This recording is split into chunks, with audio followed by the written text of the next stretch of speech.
Building influence is something anyone can learn.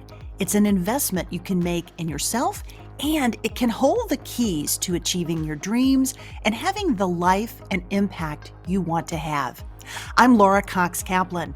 I've learned a lot over 3 decades about building and sustaining influence and how using it and using it effectively can make a big difference in your life and career. Here on She Said podcast, we're digging into the different dimensions that help us build and sustain influence. If you thought being an influencer was just for social media, think again. Whether you're starting a business, raising money for a cause, negotiating a promotion, running your household, or trying to connect with those who don't share your views, understanding and using the different dimensions of influence will increase your chances of success, whatever your goals may be. Listening to She Said podcast is a smart, efficient investment you can make in you. I'm really glad you're here, and I'm excited we're on this journey together. Hey friend, welcome to She Said podcast, and welcome to one of the top-rated career and personal development podcasts that you can find, and it is the only one that is focused on how to help you build more influence to use in your life and career. I am really happy to have you with me here today.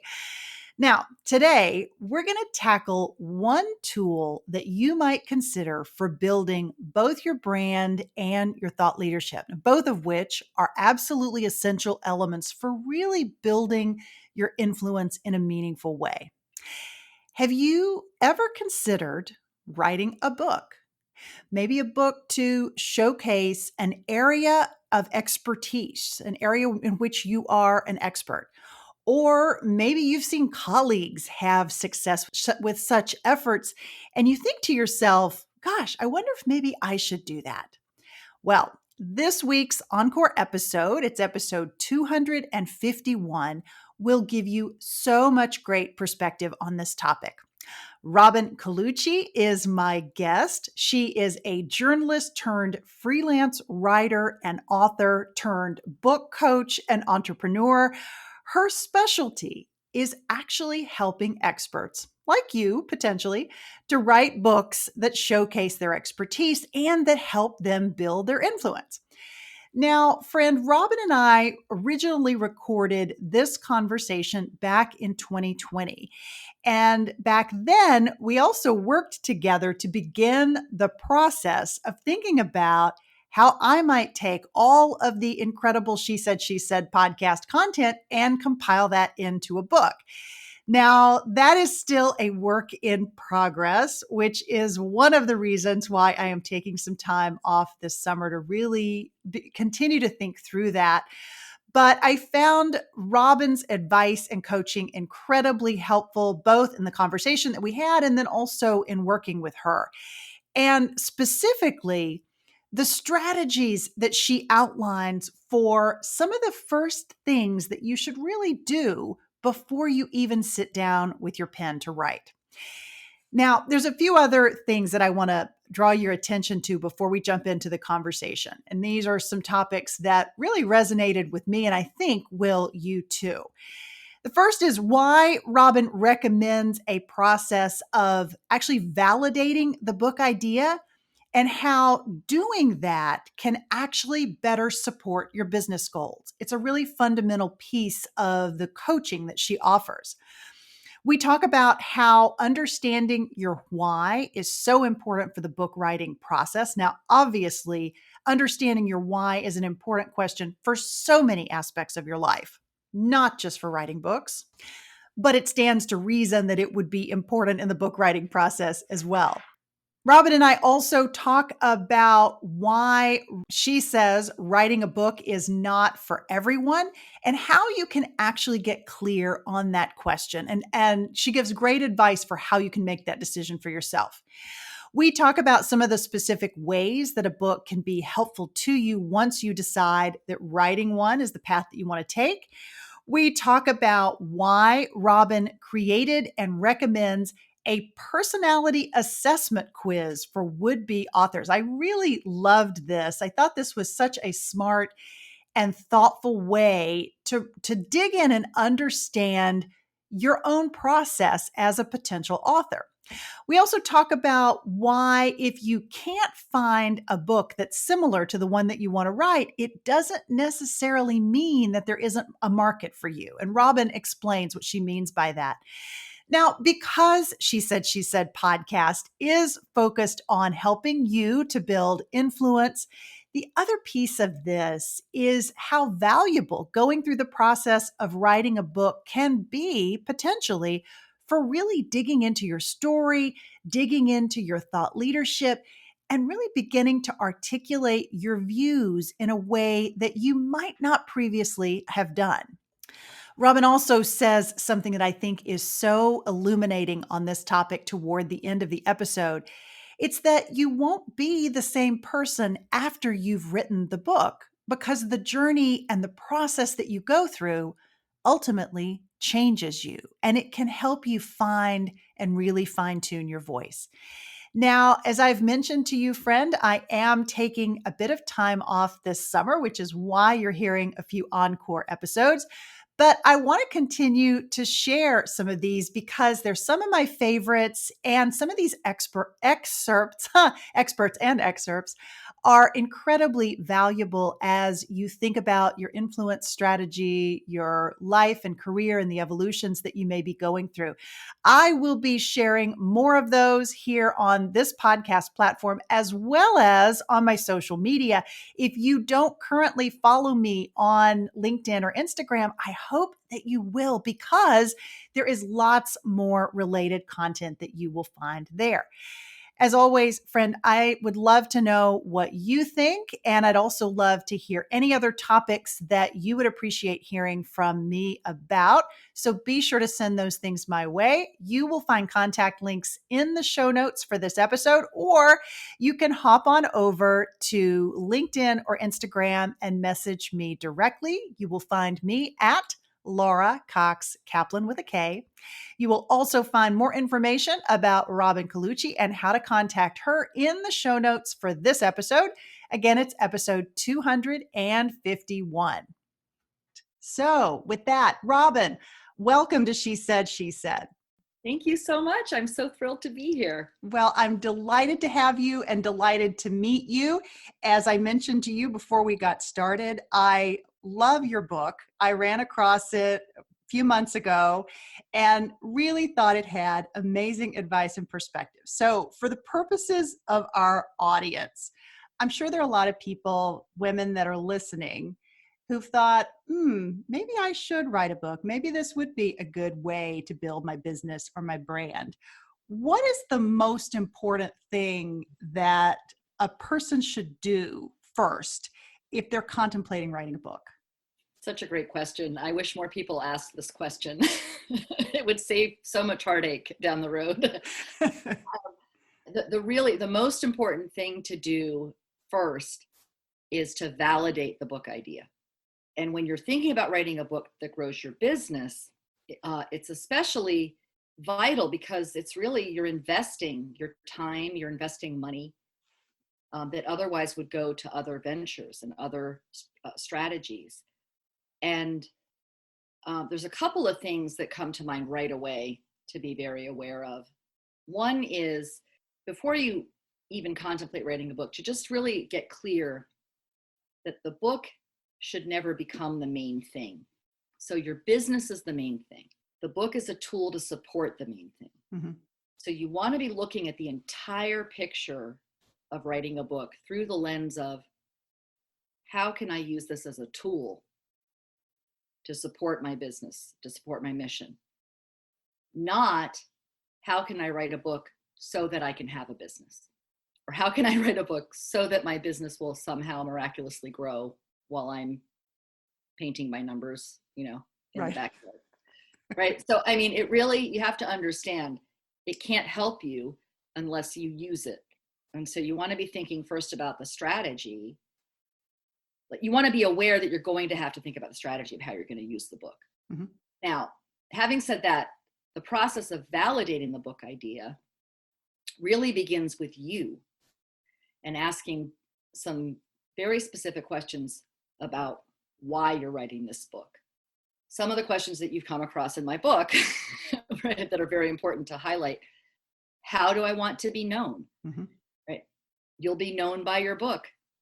You might have gone through something that was very difficult or challenging that you overcame, but unless it relates to your business and how you coach people or how you teach people or how you lead, do you want to be known by that challenging event? Do you want to be talking about that challenging event for the next 5 years? For a lot of people, the answer is no. And all your friends might be like, oh my gosh, that was such an amazing thing you went through. You should write a book on that. It's like, well, maybe you shouldn't.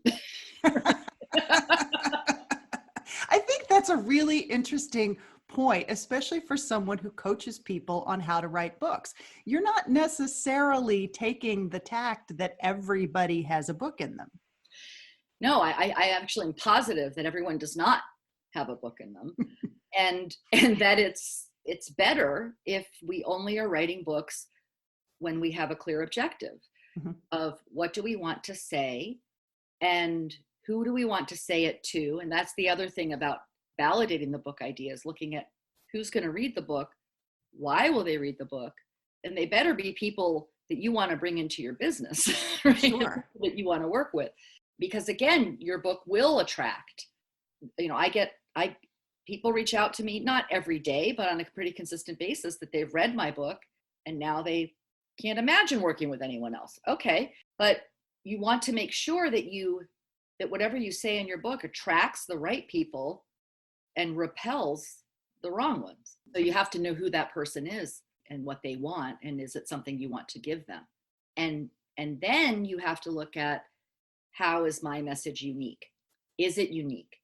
I work with both self-published authors and traditionally published, mm-hmm. but I use the same metric on both, because no publisher wants to put out the second book of anything, but there's a reason for that, right?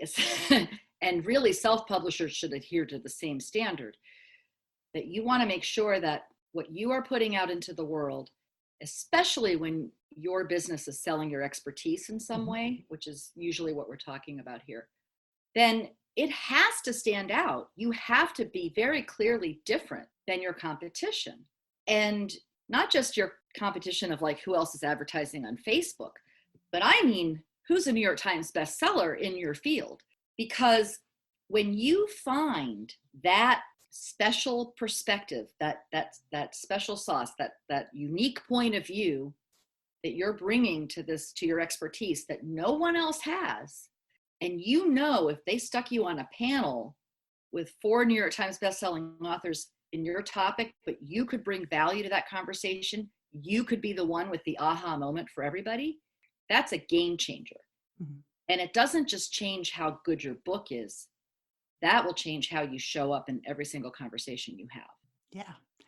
Let's maybe dig in to another sort of element once you've determined what that big idea is, but talk about how you can use it as a tool to build your business, your brand. I mean, certainly to get mass attention for an idea perhaps, but really developing your business, developing your brand.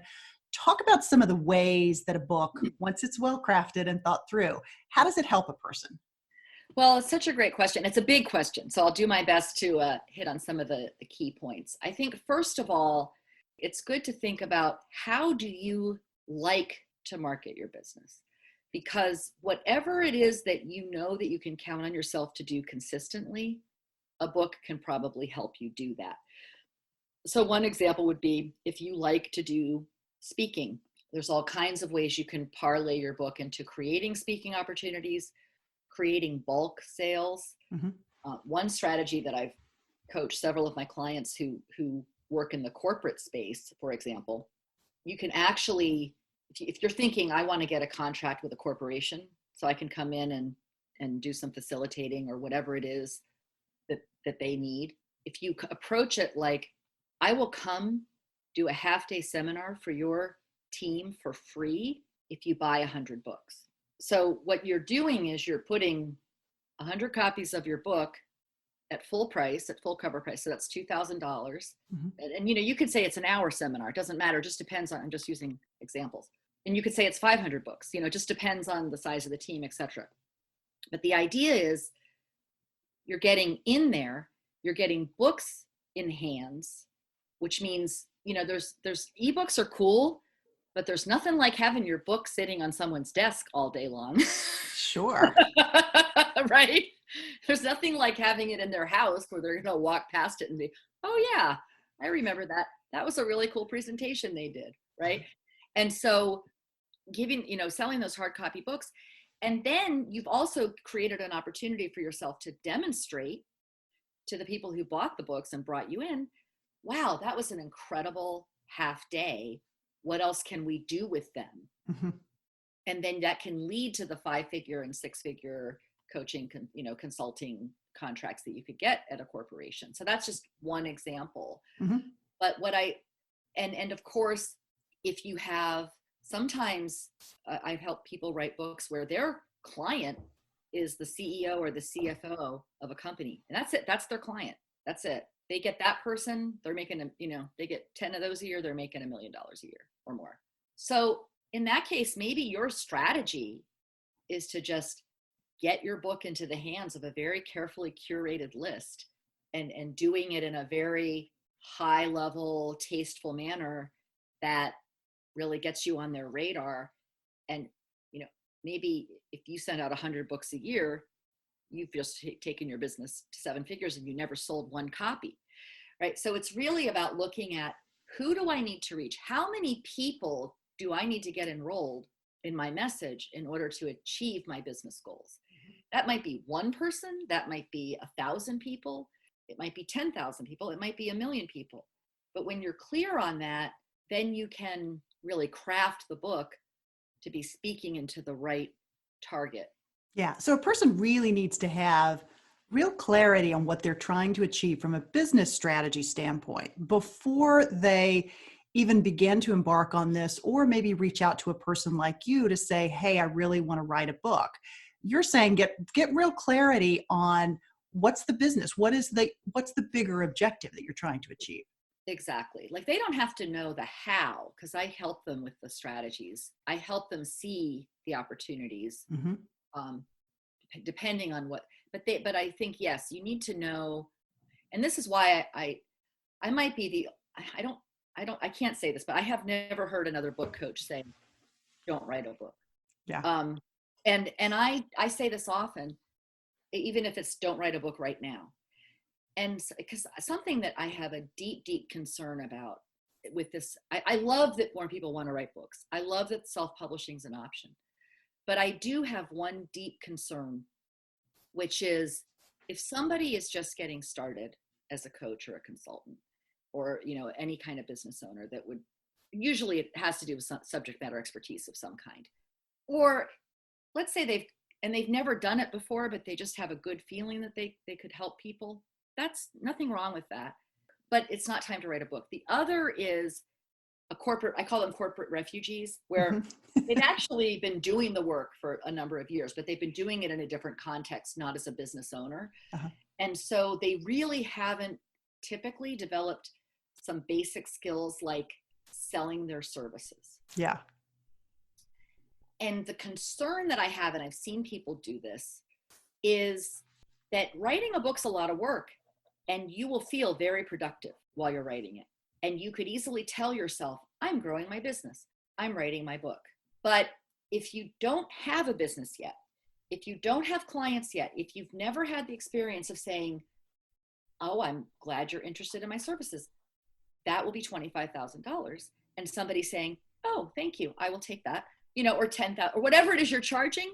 But if you haven't given yourself that experience, writing a book could hurt you, because it will make you feel productive for about 6 months while your savings account is draining out. And you'll be paying a book coach money that you should not be spending on a book coach at that time.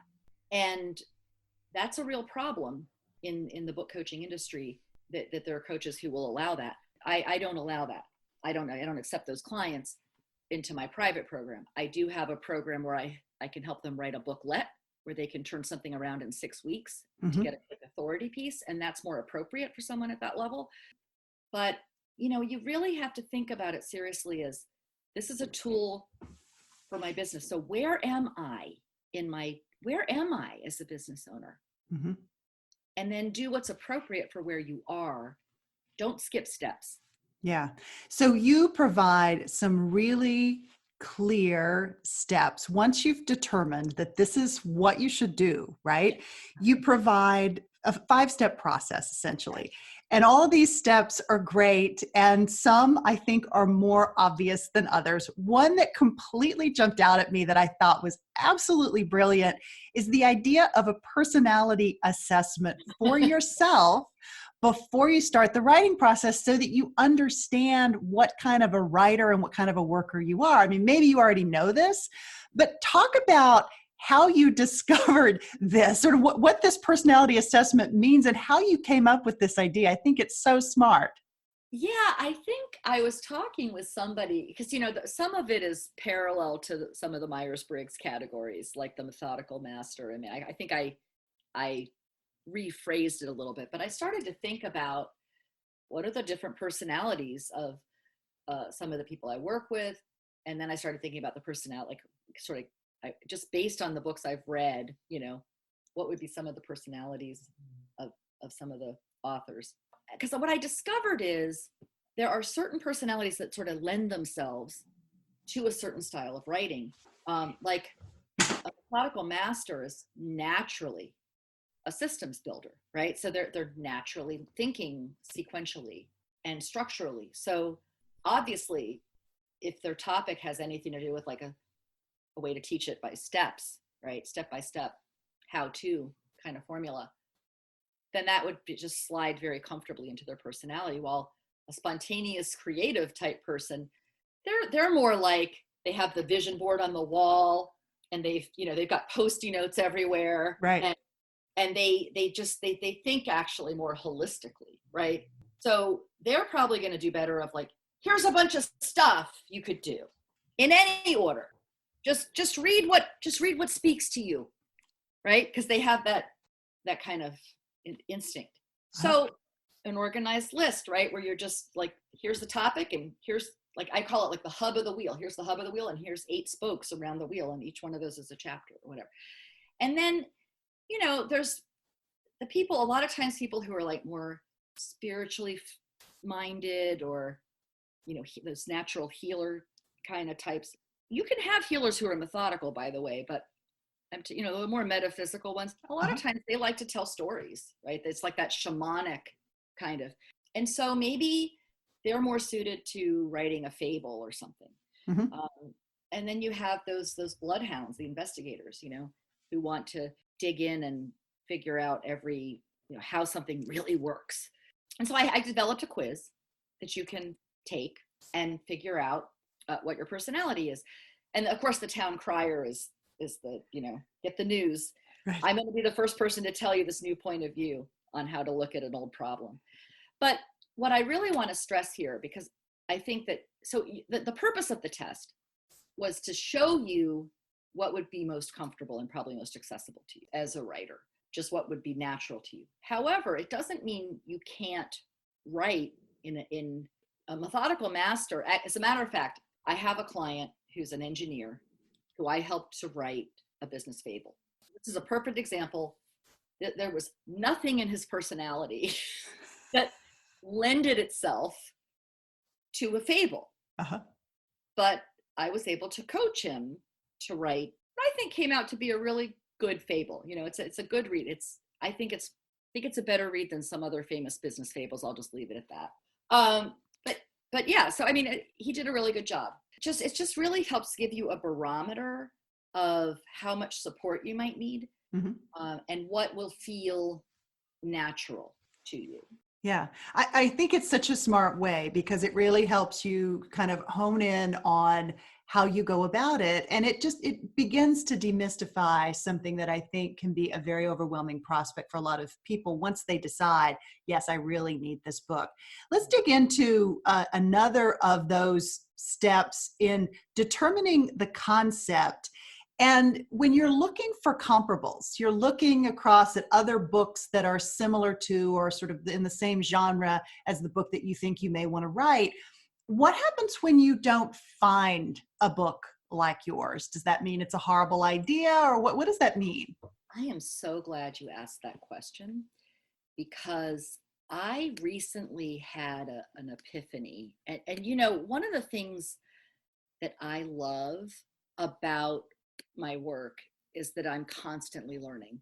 And I had an experience recently where one of my clients who help women business owners learn how to charge what they should. Uh-huh. So knowing your value, in other words. And could not find any comps. Mm. And so wrote to me and said, does it mean my book idea isn't valid? And I went, because she couldn't find any books. She found books on women in general, Mm-hmm. or women, like women being successful financially in general, or she found books on women in corporate getting more salary. Mm-hmm. And I said, no, that means you have an underserved audience. And this is a very real thing. And then I really started to think about the publishing industry itself. I think, Laura, you'll appreciate some of these numbers, where 75% of all authors are male. Mm-hmm. 96% of all authors are not Black. So only 4% of published authors are Black, and about 6% are, you know, Hispanic or some other non-white. So basically you have an industry that is 90% white and 75% male. And I believe that the publishing industry is now starting to look in the mirror and see this. I don't think that this was intentional. And I think that and I'm seeing signs that they're proactively, ever since that hashtag publishing paid me Twitter thing. I think that they are proactively working to address that, but we have a ways to go. And so something we always want to take into account when you're looking at book comps is if you are in one of those minorities, female, Black, or Hispanic, or, you know, any other underrepresented group, all of these audiences, people write about what they know. Right. So if 75% of the books are written by white guys, they're writing about what they know. So we have to take into account when we're looking at book comps. Mm-hmm. Am I coming from a place and writing to or about an underserved population? Because that is not a reason to say you can't say your book's not relevant. It's that it's actually really great news, because it means nobody's written it yet, and you better get on it because somebody will, you know. Yeah. How does that track with finding your core audience? If it's sort of difficult, you know, you don't see that particular work that's represented, then how do you take this new concept and pivot it to finding who's the core audience, who's going to read your book on a topic that is sort of an underserved audience? Does that make sense? Well, yeah. But I would say if you're writing a book to grow your business, I hope you know who you're writing it for, right? Yeah. So, I mean, a lot of times people are already serving that audience, and they could just scale that impact by touching more people. Mm-hmm. So really, what I have my clients do is really get in touch with who is that ideal reader, and really thinking of it as one specific person.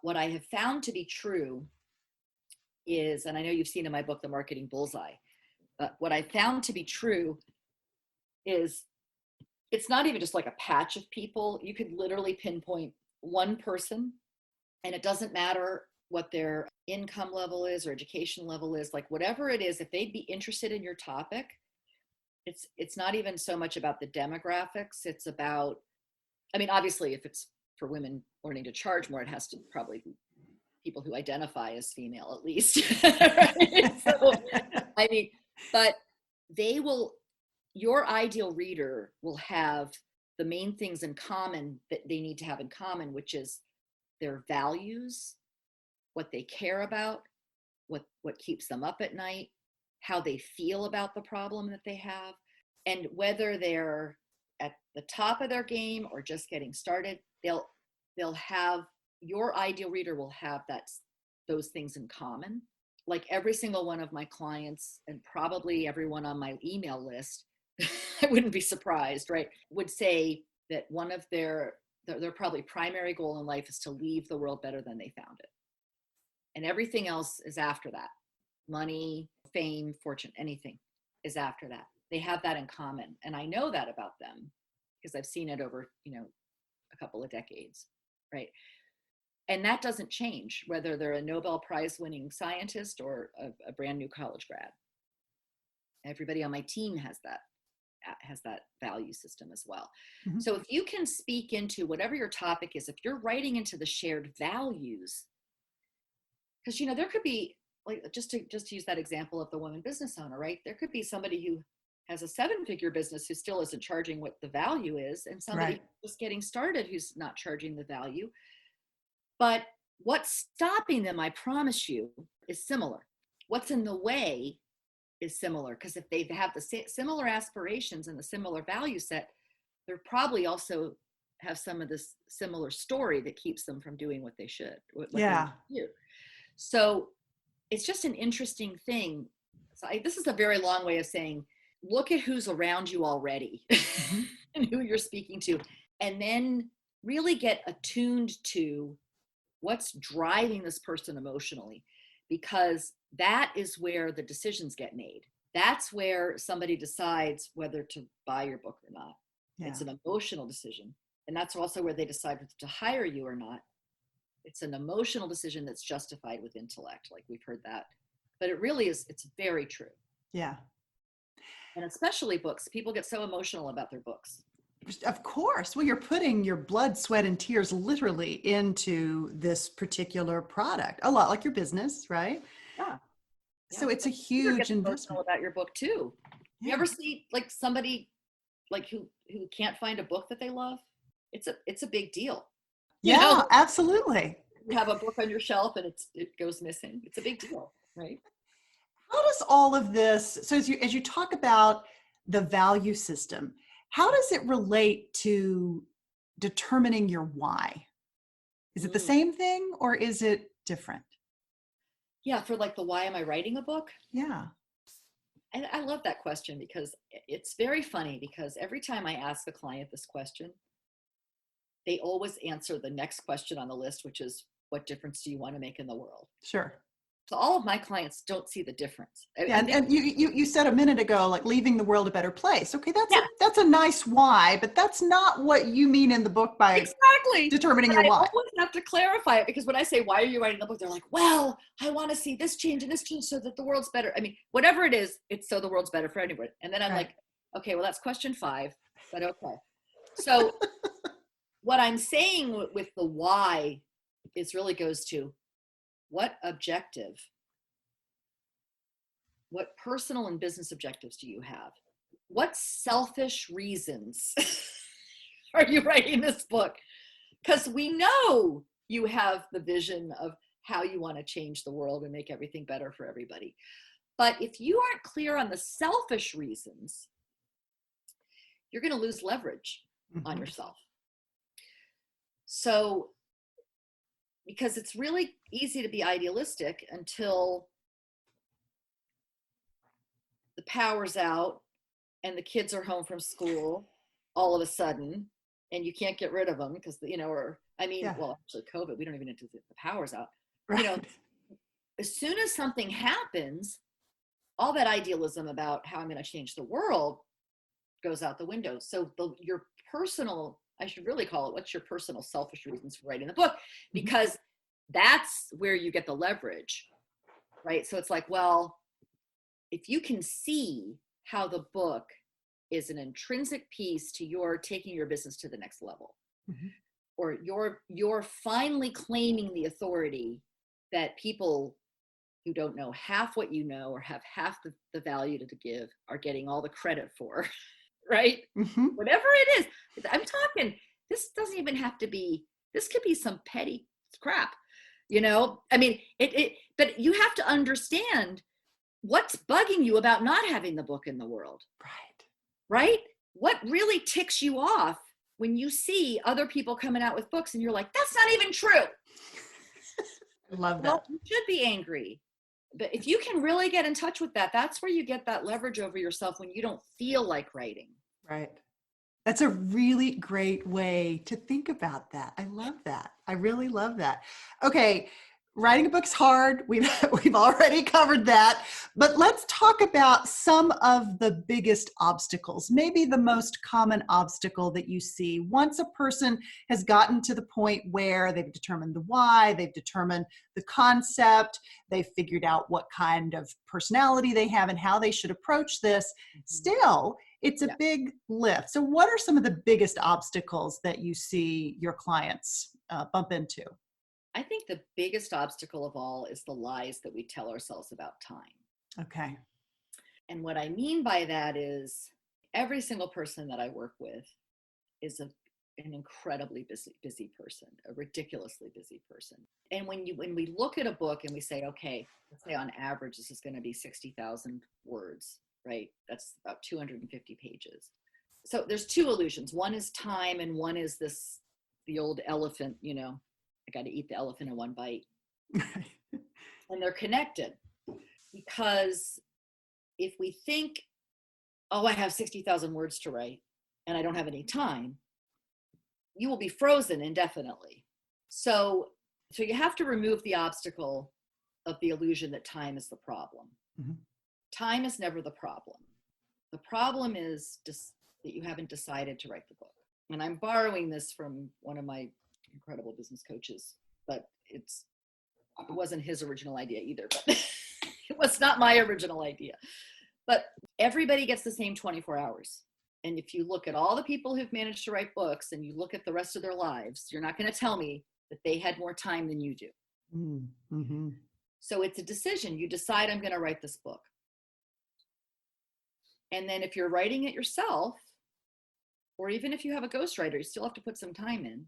Then it's really about incremental progress. If you do a little bit every day, you'll get it done. Mm-hmm. If you do it with help, you'll get it done faster and better, but you can do it on your own. And then understanding that there's never been a book written ever that was ready to publish after the first draft. And I think that this is actually freeing, right? Because at first it might be like, oh my God, I have to go through it more than once. Right. Oh yes. Oh yes. Many times, more than once. I mean, sometimes I'm working on a chapter with a client, we'll be on version 15 before we, right? Not complete rewrites, but just refining before we say, oh, this chapter's done. Mm-hmm. And then you have to read the whole book through, and then you might be 2 or 3 iterations of that. That's just how it is. That's writing. Writing is an iterative process. But the relief in that is understanding that there should be zero expectation on your part that you have to get it exactly right the first time you write it, because you will not do that. So free yourself of that limitation and just let yourself write what you have to say. And then you worry about saying it just the right way. Yeah. So write what you have to say, then say it the right way. Very well said. How about this big topic of imposter syndrome that lots of people, and on this podcast, because I'm talking to, so far, women exclusively, it is she said after all, we talk a lot about feeling like a fraud or feeling unprepared, no matter how prepared we may be, et cetera, et cetera. You talk about this in the book. Let's talk a little bit about this notion of imposter syndrome in this context. How do you deal with it? How do you coach your clients to not let it get the better of them? Again, you ask such great questions. First of all, I want all of your listeners to know that everyone has this to some degree or another. And like I said, I've worked with some people you'd like never believe that they could ever have that. Like, who am I to write a book? Would anybody be interested in my book? It's like, you're like, really? Are you kidding me? I think it's very liberating to know that, don't you? Right? I do. It's just all a matter of scale, and they have the same insecurities that anybody else has. And so it's just a very human, natural thing. And I think that one thing that many of my clients have found comforting and actually even helped me to write my own book is just to remember that just because you're authoring a book on a topic doesn't mean that you actually have to know everything. All you're doing is presenting your best representation of what you know so far. That's all. It's going to be in print. Yes, you want to do your best to get it right, but you will evolve. You will change your point of view on some things. It's okay. Like your book is capturing your best effort in a specific moment in time. You should be diligent. You should do your best to make sure that everything is accurate, that you're checking your facts, that you're making sure that what you say is as true as you can possibly verify. But beyond that, you don't have to know everything. And you're just sharing the value that you have right now. And that is enough. It's enough because you're enough. And if you have the urge to write the book, you have the value. Listen, not everyone, this is hard to imagine for people who want to write books. But I got a news flash. Not everyone thinks about writing a book. There are millions and millions of people it never occurs to if they would ever want to write a book. They're just like, absolutely not interested.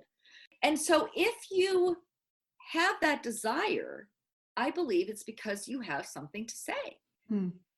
And so, you don't have to be everything to everyone, and you don't have to know the most facts or any, you're just offering the value that you have to share. Yeah. Yeah. Interesting. Okay. There's a great quote many great quotes in the book, actually, but one in particular that I wanted to highlight because I'd love for you to talk about it for a second. You write, "You cannot author a book that sells you and be the same person when it's published that you were when you started writing. The very act of writing changes you." What did you mean by that? And what should people who are sort of thinking about this process, how should they think about this? I just got chills listening to you read that because this is so core to why I get excited about helping people write books. This to me is really what's the most juicy part. And it is, there's a reason why people who write books are called authors. And if you think about the word author, it's the root word in the word authority. And I believe that is not by accident. It's because the act of writing a book actually makes you a better authority. It makes you a better expert. It makes you better at what you do. And if you really approach it thoughtfully, right? Mm-hmm. And so this really ties to why I'm so against the write a book in a weekend, or we'll interview you 3 times and write your book, and it's like, what makes you better is that you actually, it becomes a self-inquiry, right? And it takes a little bit of time. Like you can write a really great book in 3 months, but not 3 days, right? And the reason is that you need that space to ask yourself, and as you're writing, sometimes the first time you write something, if you read it back to yourself out loud, you realize that's not what I meant. So then you have to figure out, well, how am I going to say what I actually meant to say? Because what I meant to say isn't reflected in the words that came out. And the more that you do that, you become better at communicating the true heart of your message. But before that, you become even more clear on what you actually do believe. Yeah.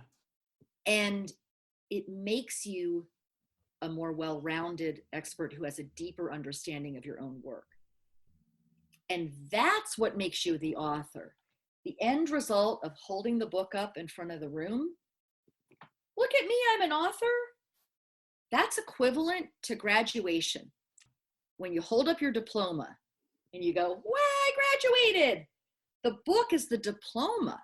It's not what made you, just like a diploma isn't what makes somebody a PhD. It was all the 20 years of schooling that went before that. A book isn't what makes you an author.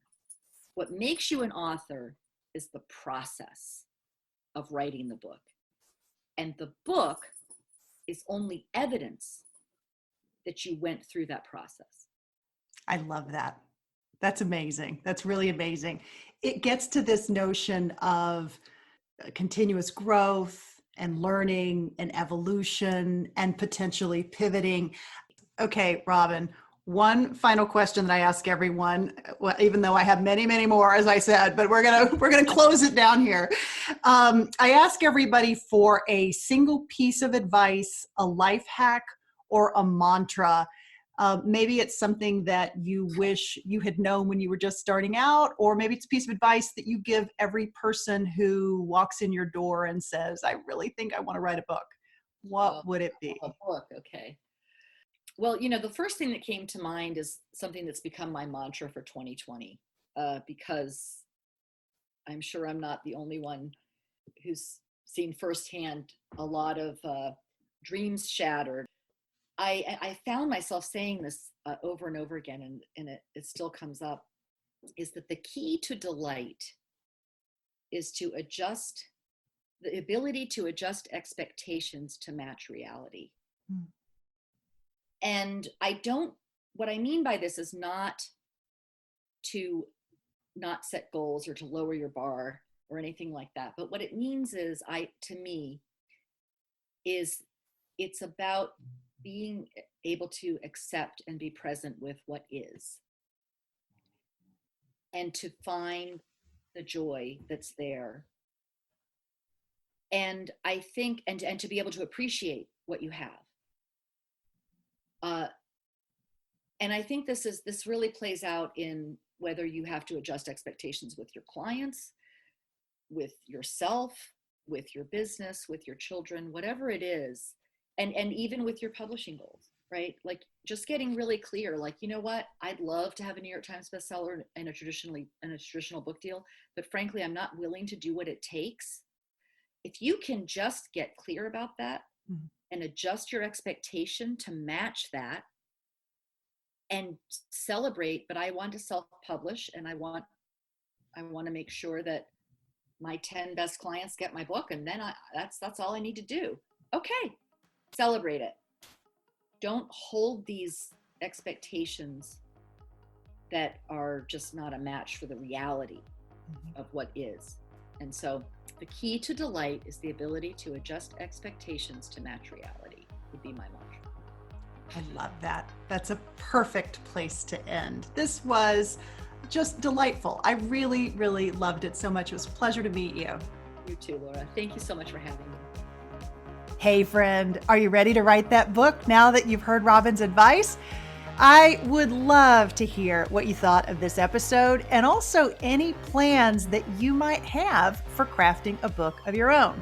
You might also want to go back and check out my entire conversation with Robin that we recorded back in 2020. That is episode 115, and you'll find it on our website at shesaidpodcast.com.